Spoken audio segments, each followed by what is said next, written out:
अस्सलाम वालेकुम बच्चों, क्या हाल हैं भाई। बकरा ईद तो आने वाली है कुछ ही दिनों में, तो आप लोगों के घर जानवर आ गए। कौन से जानवर आए, 4 दांत वाले या 2 दांत वाले? गाय आई या बकरा आया? भाई मेरे घर तो बकरा आया और मेरे घर में बच्चों ने बकरे का नाम ओरियो रख दिया। सब कुछ तो सही चल रहा होता है, सब बहुत खुश हैं, लेकिन कुर्बानी के बाद सब बहुत सैड हो जाते हैं। आप लोग होते हैं? भाई होना तो चाहिए, क्योंकि कुर्बानी कोई आसान बात नहीं। आपको पता है हमारी आज की कहानी उस पहली कुर्बानी के बारे में है जिसकी याद में हम बकरा ईद मनाते हैं। लेकिन एक बात बता दूं कहानी स्टार्ट करने से पहले कि ये कहानी जो है ना, ये बहादुर लोगों के लिए है, डरपोक लोग नहीं सुन सकते, क्योंकि इस कहानी को सुनने और सुनाने के लिए बहुत दिल चाहिए। सो आर यू रेडी? आप तैयार हैं कहानी सुनने के लिए? चले मैं फिर आपको कहानी सुनाती हूँ। आज से हज़ारों साल पहले फ़लस्तीन के आसपास इलाके में एक बहुत ही अजीम और बहादुर पैगंबर हज़रत इब्राहीम अलैहिस्सलाम रहा करते थे। वो आर्मी ऑफ गुड के सबसे बड़े सुपर हीरोज़ में से एक थे। वो इतने ज़बरदस्त सुपर हीरो थे कि कुरान में अल्लाह ताला ने हज़रत मोहम्मद सल्लल्लाहु अलैहि वसल्लम को इन्हीं को फॉलो करने का हुक्म दिया। बस एक प्रॉब्लम थी कि हज़रत इब्राहीम अलैहिस्सलाम के यहाँ कोई औलाद नहीं थी।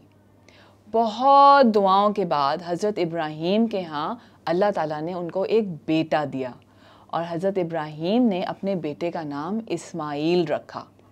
बस फिर क्या था, जैसे ही वो बड़े हुए हज़रत इस्माईल अलैहिस्सलाम भी अपने बाबा के साथ आर्मी ऑफ ईवल के ख़िलाफ़ डट के खड़े हो गए।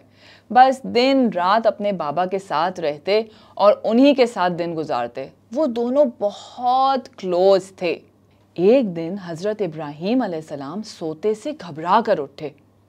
उन्हें एक अजीब सा ख्वाब आया। दिन भर उसी ख्वाब की परेशानी में वो सोचते रहे और बड़े परेशान रहे, लेकिन उन्होंने इस ख्वाब का किसी से जिक्र नहीं किया। लेकिन अगले दिन फिर वही ख्वाब नज़र आया, लेकिन आपने फिर भी किसी से जिक्र नहीं किया। तीसरे दिन वो ख्वाब इतनी क्लैरिटी से आपको नज़र आया कि आपने सोचा कि अब तो इसके बारे में कुछ करना पड़ेगा। बच्चों, आपको पता है कि जब कोई पैगंबर को कोई ख्वाब ड्रीम आता है ना, तो वो ट्रू ड्रीम होता है और वो अल्लाह ताला की तरफ से एक मैसेज होता है। बस हज़रत इब्राहीम अलैहिस्सलाम भी अपने बेटे के पास, अपने प्यारे चहीते बेटे के पास गए और उन्होंने कहा, इस्माईल, मुझे एक ख्वाब आया है जिसमें मैं देखता हूँ कि मैं तुम्हें ज़िबा कर रहा हूँ। मैं बहुत परेशान हूँ, मैं क्या करूँ? हज़रत इस्माईल अलैहिस्सलाम इतने ओबीडियंट और इतने ब्रेव थे कि मैं सोच ही नहीं सकती, क्योंकि हम लोग तो ये समझते हैं ना कि मम्मा पापा की बात को इग्नोर करके हम बड़े ब्रेव और बड़े कूल नज़र आएंगे। लेकिन आपको पता है कि हज़रत इस्माईल अलैहिस्सलाम ने क्या किया? हुक्म तो बाबा को हुआ, लेकिन जान तो उनकी जा रही थी ना। अपने बाबा के लिए वो अपनी जान की कुर्बानी देने के लिए भी राज़ी थे। बस बच्चों, यही होता है जब आप कोई अच्छा काम कर रहे होते हैं ना, तो बस शैतान आ जाता है। और यही होता है, जैसे नमाज़ पढ़ने में कितना तंग करता है, कितनी दफ़ा आके हमें बहकाता है कि नमाज नहीं पढ़ो, अच्छी बात नहीं करो, गंदी बातें करो। वो ही हुआ कि जब वो अच्छे काम करने के लिए निकले तो शैतान भागता दौड़ता सब काम छोड़ के आ गया उनको बहकाने के लिए। लेकिन उसके आगे भी तो 2 सुपर हीरोज़ थे ना। उनको भी अंदाज़ा हो गया कि ये शैतान खुद हमारे सामने इसलिए ही आ रहा है क्योंकि हम ज़रूर कोई फोर्सेस ऑफ गुड का एक ज़बरदस्त अहम मिशन कर रहे हैं। शैतान को ये डर लगा हुआ था कि अगर इन बाप बेटे ने अल्लाह ताला के लिए इतनी मुश्किल कुर्बानी दे दी तो ये तो रहती दुनिया तक एक मिसाल बन जाएंगे और फिर मेरी बात कौन सुनेगा।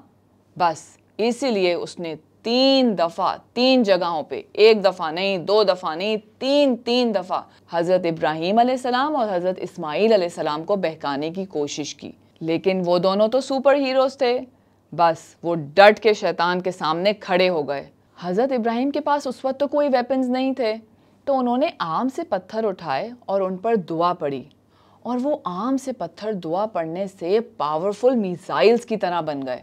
अब सोचो, माउंटेन्स पे हज़रत इब्राहीम अलैहिस्सलाम और हज़रत इस्माईल अलैहिस्सलाम और उनके सामने डेविल। अब जनाब बहुत देर तक लड़ाई जारी रही, लेकिन आखिरकार 3 दफ़ा पत्थर हिट करने से शैतान हार गया और भाग गया। अब जनाब वो दोनों बाप और बेटा उस मुकाम पर पहुँचे जहाँ अल्लाह ताला ने उन्हें कुर्बानी का हुक्म दिया था। ये वक्त बहुत मुश्किल था।